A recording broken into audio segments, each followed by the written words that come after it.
चाहत गंगा नदी की ओर चेहरा करके खड़ी थी। उसके हाथ में वृषिका का हैंडबैग और ब्लेजर था। आरती खत्म होने के बाद भीड़ कम हो गई थी, तो वहां आसपास ज्यादा लोग नहीं थे।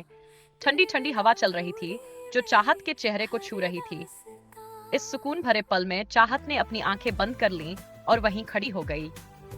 तभी उसे अचानक ऐसा महसूस हुआ जैसे किसी का हाथ उसकी कमर पर हो। उसने छट से आंखें खोलने की कोशिश की, लेकिन वो हाथ धीरे धीरे उसकी कमर से होता हुआ पेट तक आ गया और वहीं रुक गया। चाहत को पहले थोड़ा डर लगा, लेकिन फिर उसे गुस्सा आने लगा।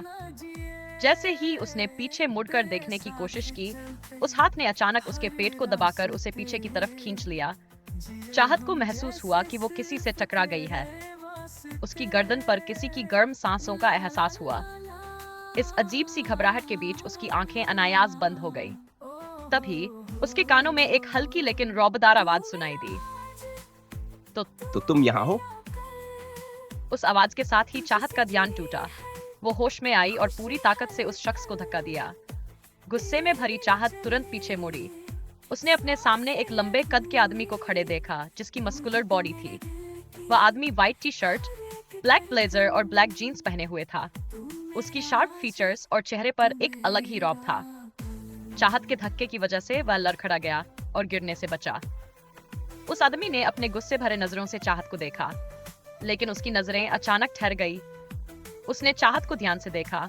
दूध सी गोरी त्वचा, गुलाबी होठ, ब्लैक पटियाला सूट जिस पर येलो फ्लावर प्रिंट था, येलो दुपट्टा, कानों में छोटे छोटे झुमके, हाफ हेयर कट से बंधे लंबे बाल, बड़ी बड़ी काजल लगी आंखें। चाहत के दोनों हाथों में पतले पतले ब्लैक बैंगल्स थे, पैरों में ब्लैक जुत्ती और हाथ में एक हैंडबैग और ब्लेजर। इस वक्त चाहत उसे गुस्से से घूर रही थी। वो आदमी चाहत को देखकर जैसे ख्यालों में खो सा गया, लेकिन तभी उसे अपने गाल पर तेज जलन महसूस हुई। वो तुरंत अपने ख्यालों से बाहर आया। सामने चाहत खड़ी थी, जिसने अभी अभी उसे थप्पड़ जरा था। थप्पड़ का एहसास होते ही उसके चेहरे पर गुस्से की लकीरें उभर आईं। उसने अपनी मुट्ठियां भींच ली और चाहत की तरफ एक कदम बढ़ाते हुए तेज रौबदार आवाज में बोला, तुम्हारी हिम्मत कैसे हुई मुझे थप्पड़ मारने की? क्या समझती हो खुद को? मैंने तुमसे कुछ कहा भी नहीं। तुम उसकी आवाज गुस्से से कांप रही थी और उसकी नजरें चाहत की आंखों में गड़ गईं। चाहत भी उसे बिना डरे पलटकर घूरने लगी। उसने गुस्से से कहा, शर्म नहीं आती ये सवाल पूछते हुए भी? फिर भी अगर पूछ लिया है तो बता ही देती हूँ। तुम्हारी ये जो हरकत थी ना, वो मेरे तो बर्दाश्त से बिल्कुल ही बाहर थी। पहले तो तुमने मुझे छूकर बदतमीजी की, और अब ये घटिया सवाल पूछकर अपनी बदतमीजी का फिर से प्रमोशन कर रहे हो मेरे सामने। समझते क्या हो खुद को?